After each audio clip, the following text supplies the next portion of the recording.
구독과 좋아요를 눌러주세요. 감사합니다.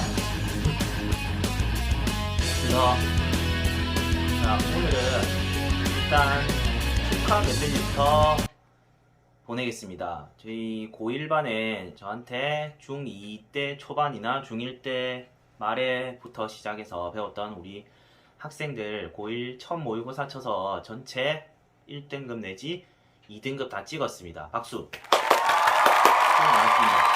이것은 고등과정은 아니지만 범위가 전체적인 중등과정을 완벽하게 알고 있다는 증거죠. 아시다시피 고등 1등급 내지 2등급은 반에 1등 내지 2등이라는 말이거든요. 전원이 1등 내지 2등을 했다는 사실이 정말 대견스럽습니다. 우리 학생들이 처음부터 정말 우수한 최상위권으로 들어온 학생들이 아니라 중상위권 정도 수준으로 해서 들어왔는데 저한테 꾸준히 수강을 해서 이런 결과물을 내서 저도 한번 축하 메시지를 한번 보냅니다. 자, 그리고 오늘의 주제는 빡센 학원이 과연 좋은 것인가에 대해서 한번 이야기를 해보고 싶습니다. 저는 제가 생각하는 빡센 학원은 이런 것 같아요. 1개월 내지 2개월 내에 기본 정석을 떼고 2개월, 3개월 차에 실력 정석 떼고 4개월, 5개월 차에 최상위까지 떼고 이런 과정들을 과정의 면에서 일단 빡세게 돌려줄 수 있는 학원, 이런 것들이 이제 빡센 학원이 될 것이고, 그리고 둘째로 또 문의 많이 주시는 부분이 이 학원은 책을 어떤 걸 쓰나요? 이렇게 생각해서 이 책을 뭘 쓰는지에 대해서 매우 궁금해 하세요. 책을 아주 심한 책을 쓰는 학원이 빡센 학원이다, 뭐 이렇게 생각하시는 것 같아요. 그래서 아주 심화된 책을 쓰면 그 선생님도 실력이 정말 심화 수준으로 좋을 것이다, 이렇게 생각하는 것 같아요. 그래서 우리 학원에 문의를 오시는 학부모님들은 제가 기본서를 쓴다고 하면 이 선생님 실력이 없는 거 아닌가? 이렇게 생각하고 돌아가시는 분도 계세요. 저는 고등과정만 10년 이상 가르쳐 왔고, 그리고 어떻게 해야지 수학에 실패한 학생들을 끌어올릴 수 있는지를 완벽하게 알고 있기 때문에, 그래서 기본부터 다지는 마인드를 가지고 학생들을 가르치고 있는 거예요. 그런데 어머님들께서는 과정 몇 개월 안에 책을 몇 권 떼주나요? 그리고 이 학원은 어떤 책을 쓰나요? 이런 게 궁금하신 것 같아요. 그런 빡센 학원을 원하시는 것 같아요.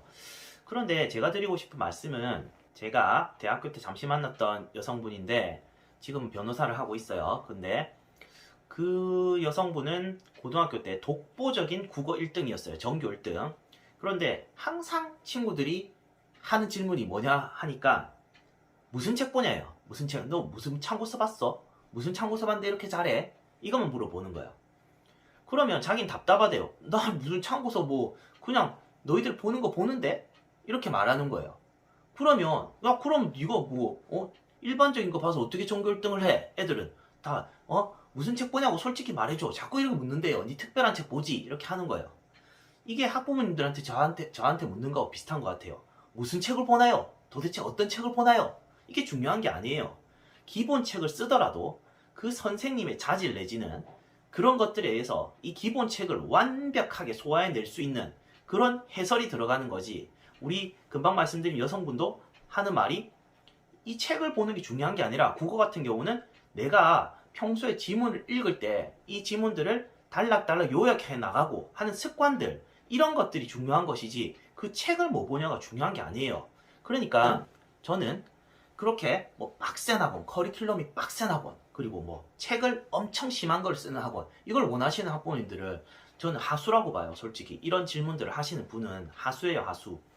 그래서 저는 많이 좀 수학적으로 어려운 친구들은 어떤 의사나 환자의 관계에 많이 비유해요. 이 의사들이 어떤 환자가 왔을 때 이렇게 치료를 하지 않죠. 이 환자를 1개월 차 A주사 투여, 정량 투여, 2개월 차 B주사 정량 투여, 3개월 차 심장 마사지, 4개월 차 재활운동 빡세게, 이렇게 하지 않죠. 의사들도 매일매일 회진을 들어와서 좀 어떠세요? 이러면서 좀 나아지셨나요? 물어보고 그 옆에 있는 인턴 의사분들께 오늘 얼마 정도 투여하세요? 이렇게 처방이 탁탁 들어가는 거죠.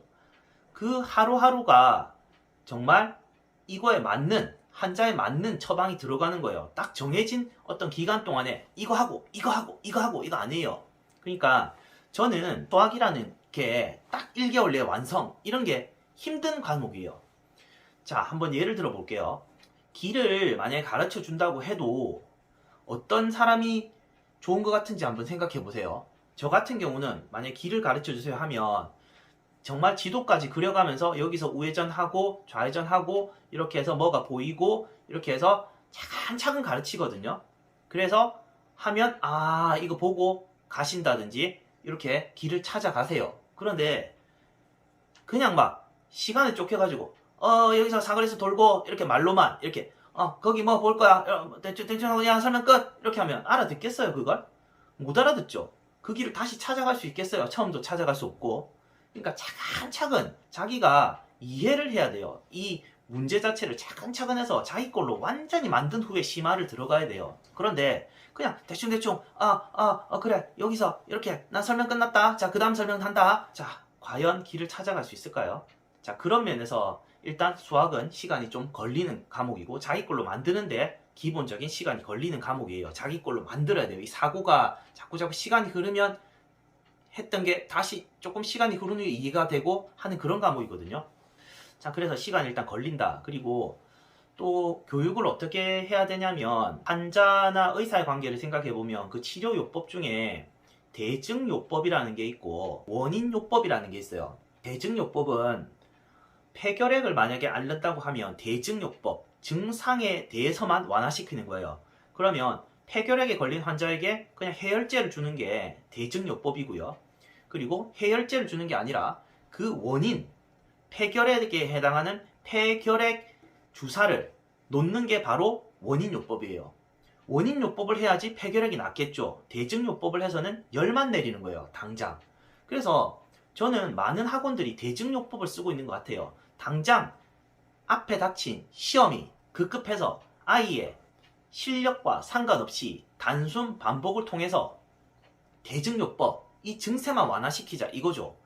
잠시 애가 흡수하게 만들고 그 다음에 돌아서면 다 까먹죠. 그게 대증요법이죠. 하지만 원인요법이 정답입니다. 원인요법을 해서 얘가 마음속에서 완벽하게 알 수 있도록 그것을 소화할 수 있도록 그것을 자기 걸로 만들 수 있도록 만들어줘야 앞으로 이 학생이 계속 발전하는 거죠. 원인요법을 쓰려면 시간이 필요합니다. 대증요법만 써가지고는 이 환자는 절대 낫지 않습니다. 자, 그런 면에서 수학은 일단 시간이 걸립니다. 정말 틀에 짜인 커리큘럼을 가지고 완벽하게 우리는 6개월 안에 떼드립니다. 이런 학원은 저는 아니라고 생각합니다. 저는 학생 개별에 맞춰서 그 학생의 수준에 맞춰서 진도를 나가되 기본적인 틀은 반드시 있습니다. 저희도 기본적인 어떤 큰 틀이 있는데 그거에 맞춰서 얘가 이 단원이 안 되면 앞으로 다시 돌아가서 다시 해야 됩니다. 2개월 안에 완성 안 됩니다. 그래서 최상위권들은 가능합니다. 최상위권.